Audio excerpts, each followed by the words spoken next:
Hi, everybody. This is Anna Frankel, Akashic Record reader and channeler, and I'm here again with our Monday message. Today, we are going to be talking about ancestral and generational influences, especially on our healing journey. So, have you ever felt like stuck or confused or lost or frustrated? And you're doing the work. You're either doing traditional therapies, shadow work, doing spiritual insights and self-reflection. You're releasing blocks, changing habits, and you just really feel kind of like, what is this? I really am working on this. And it comes from, let's say, you don't actually understand what is triggering you, what is making you mad or sad or ashamed or avoidant, needy, like anything of the spectrum of the rainbows. And it can also manifest in, let's say, like holding yourself back, you're distracted. You may also, let's say, be avoiding people just so you don't get hurt, or maybe you're unable to hold money, unable to hold love. And this could be low self worth. And I mean, in some of the worst cases, even self hatred for oneself. And it just is very confusing because you think you're really working on this and you're really doing the work, but it just doesn't seem to be getting anywhere. And so I want to share this idea, this concept of ancestral generational influences on you. It's essentially your lineage. You yourself as a person have parents and grandparents and great grandparents and so on and so forth for however long it is. But there's a lineage and then there's energies associated with this. And they can influence you in this lifetime on your life for better or worse. So it's not just the worst stuff. So, where does this come from? This concept that your ancestors could really affect you energetically and into your own life and the actions and the way you live now? Well, it comes from the concept that everything is made of energy. This is actually a very key tenet of the Akashic records, and that means your physical body is made of energy all the way down to your atoms and electrons, as well as the physical world.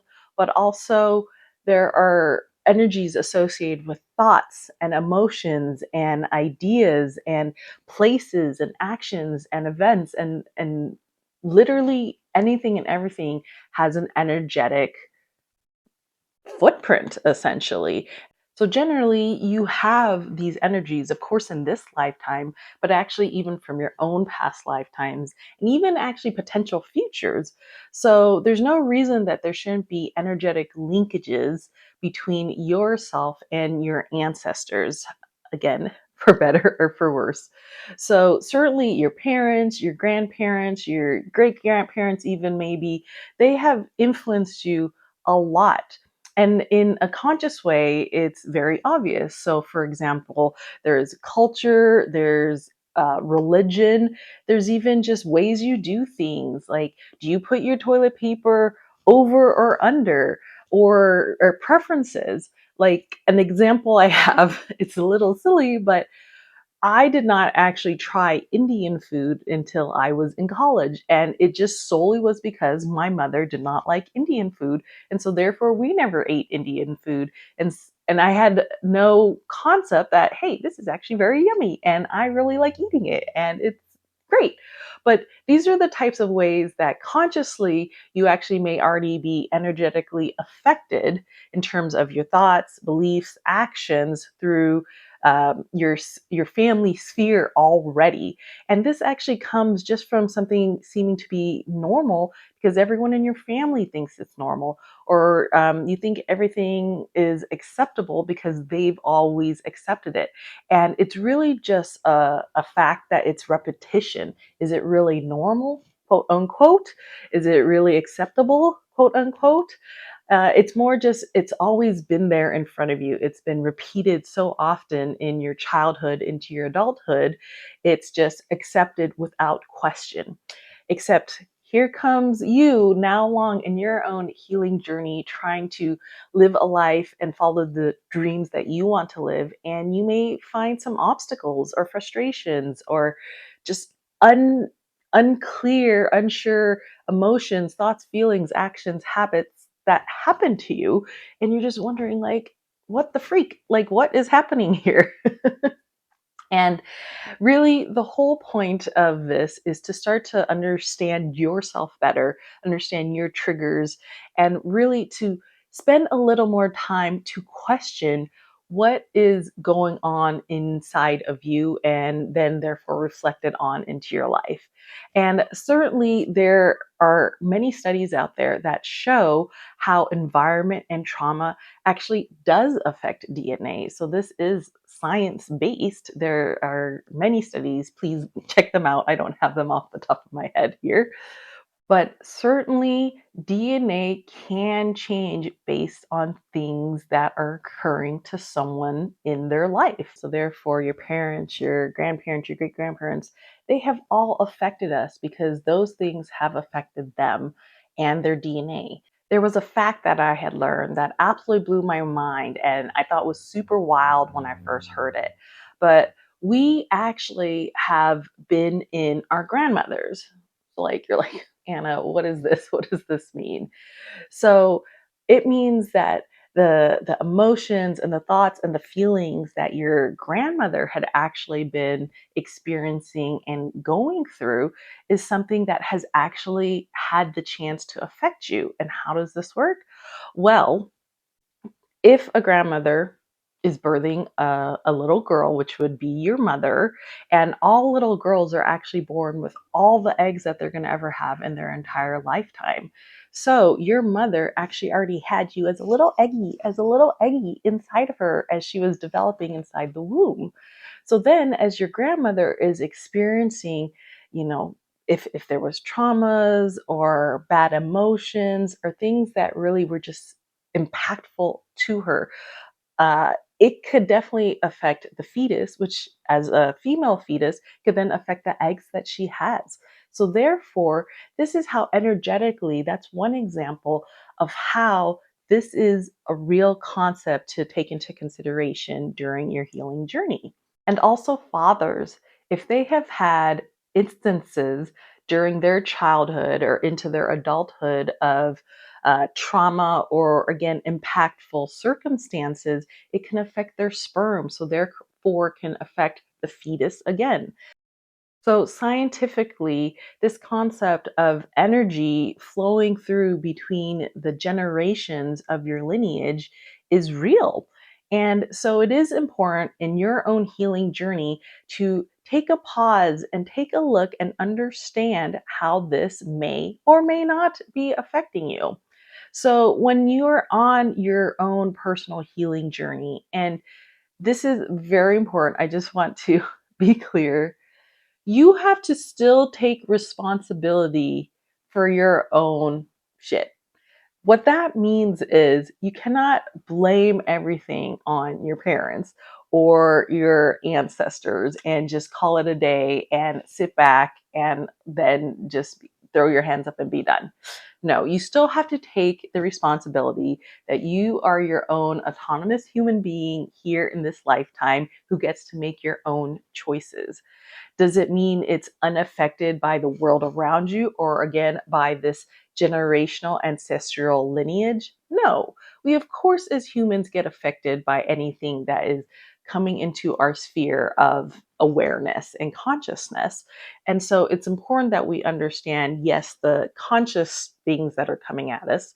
So maybe this could be you understand you are a people pleaser, or perhaps you are an avoidant person trying to, have a little bubble and not get hurt by other people. Don't let people into your heart. That is something that, let's say, is more conscious when we are starting our healing, is to see those things. And then this whole message is really about when you come to a point in your healing journey and you're just not sure what is happening. And this is where now we're going to really start to explore and see if there are unconscious factors coming into our lives from our ancestors, from our lineage and family. Again, it's about taking the responsibility of what is yours. You do not have to hold any more onto anything that isn't yours, any energies, thought patterns, habits that are someone else's consciously from this lifetime or unconsciously, subconsciously from your family lineage.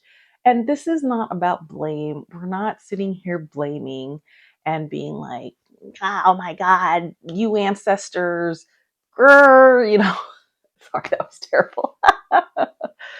This is more about understanding yourself, the triggers that affect you, be it from your own life, current lifetime, or be it from someplace else, and understanding your wounds and just to better know yourself. Because this is part of the process of your soul is to understand yourself while you're here and why you think the way you think or do what you do or feel how you feel. Because again, a lot of times everyone is floating along and just kind of clueless about what is happening inside themselves and understanding how things affect them.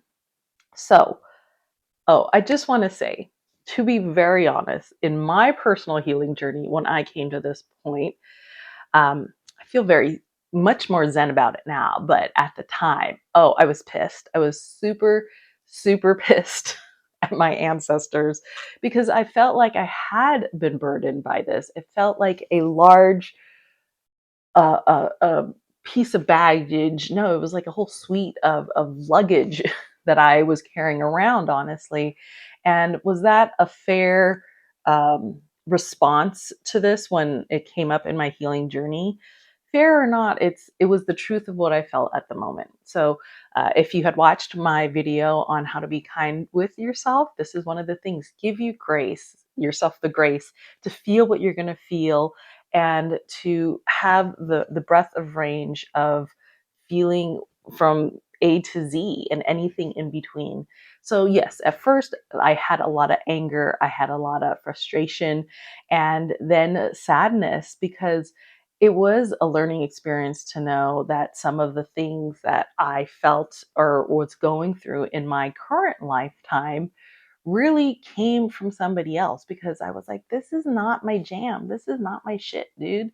And in the end, it was not about pushing all the experiences and all the emotions and feelings and habits that my ancestors had away, but actually, as I understood them, I understood myself more.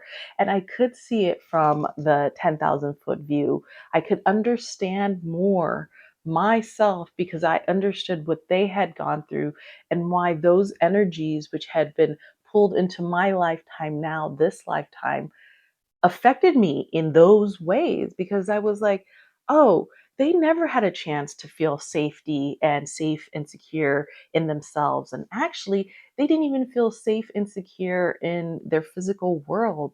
They were persecuted, let's say, or they were preyed upon. And it was a very traumatic, destructive existence. And it was much more about survival. And so in my lifetime, which I live a very different lifetime than my ancestors, even though that energy is there and I live someplace else, I was trying to live in survival mode all the time. And I just needed to stop and take a break and see that I actually am not living in that type of life anymore. So this energy does not serve me. And it does not serve my ancestors any longer for me to continue to live in a way from their mindset. And so this is one of those big revelations that I had within my own journey was to feel a lot of feelings, but to also know that in this link, this chain of generations of ancestors, that I am the one who is sitting here and addressing it. And yes, I was mad at first to be the one to sit here and address it. But now, on the other side of the tunnel, now that I've gone through that tunnel, I feel so blessed to have understood the the emotions and the triggers so I can actually move on, that I can actually get through the feelings that never could be felt or expressed in myself or my ancestors' selves. And so understanding that the way this energy works and flows is important because you can choose, again, your most powerful, powerful thing you have in life is choice. You can choose what to do with that instead of having it just conquer your lifetime and be the subconscious influence where you don't know why you do the things you do. And now you will know, and then you'll have that moment when that situation comes up again that you can make this choice because you're understanding yourself even deeper and more meaningfully than you had ever done before. Okay, let's talk about some exercises where we can explore further your ancestral and generational lineages and influences on yourself. So, I'm going to start you off with a couple of journal prompts. Feel free to take a moment, sit quietly, and just let the thoughts come to you. And the thoughts will come to you and just write them down. No matter if it's good or bad, there's absolutely no judgments here. Everything is just meant to flow out so everything is acknowledged and understood better. The first journal prompt is: what are the ways, beliefs, attitudes that I have accepted in my life without question? So, this question hopefully lets you start to see these, again, unconscious preferences and triggers and emotions that you kind of just accept as the norm when they really maybe don't have to be the norm for you. So take a moment and sit and see what has been the things affecting me that I just think are normal and I've never questioned, and maybe this is the time to do it. And prompt 2: once you've come up with a list of these ways, attitudes, and beliefs, I want you to sit with yourself and say, do they align with my life purpose, my goals, and my dreams? Because if they don't align, maybe this is a time you can make a very conscious choice to change that, to make a conscious decision of which way you want to follow along your own path. And for the meditation prompt, I'd like you to find a nice quiet space where you feel calm, relaxed, and safe. And I want you to sit quietly, let the thoughts just flow through. You're not attached to any thoughts. You're just going to have whatever information come to you, get downloaded to you, and you're just going to hear it and let it flutter by. But I want you to focus on this prompt and thought, which is: what are the subconscious energies and habits or thoughts or anything else that is affecting me that I don't comprehend, that I don't understand, that bring me frustration, sadness, anger, fear? Are there any energies from other lifetimes and in my past, in my ancestors' past, that is holding me back, holding me hostage from the life I want to live? And let whatever answer flow through you come out. There is no judgment on this because what you're trying to do is learn. You're trying to figure out what is the unknown right now. So try to stay open. Don't shut it down, close it down because you don't like what you're going to hear. And to be frank, you're probably not going to like what you're going to hear. But sometimes the answers come very freely if you're able to just accept what comes, because your ancestors and your generational lineage is just trying to acknowledge something, and it's really trying to let you know. That's why it affects you in this life. It's trying to be like, hey, I have self-worth issues, so you can't put yourself out there because then people are going to laugh at me. I'm not saying that's how it comes out, but the idea is, once you start to acknowledge, like, oh, maybe I do have deeper self-worth issues, like, what actually am I doing in my life that is representative of this? And perhaps it's things you think you're working on at maybe just a surface level because this is still affecting you from the ancestral lineage. So again, these exercises is they're just about trying to pour out more of your heart and soul, how to really crack open the egg that is yourself, and to really get in deep and, maybe scramble it up a little. Because if you've always had sunny side up eggs and you don't even like sunny side up eggs, then you're always going to be just dissatisfied. So, what can we do to try to help you understand yourself more, your triggers, your wounds, and anything else that may be stopping and hindering you from achieving what you want to achieve, being the person you want to be, doing what you want to do? All right, that is what I have for you today. And if you found this to be mind blowing, or you have already looked into some of your ancestral generational lineage and want to share your own thoughts and insights in the comments, please do so. I love reading your comments and look forward to hearing from you. And please like and subscribe so I can continue to make more videos for you and to help share the knowledge that is coming through from my guides and from myself to you. All right. Thank you again. This is Anna Frankel, Akashic Record Reader and Channeler, and I'll talk to you later. Bye.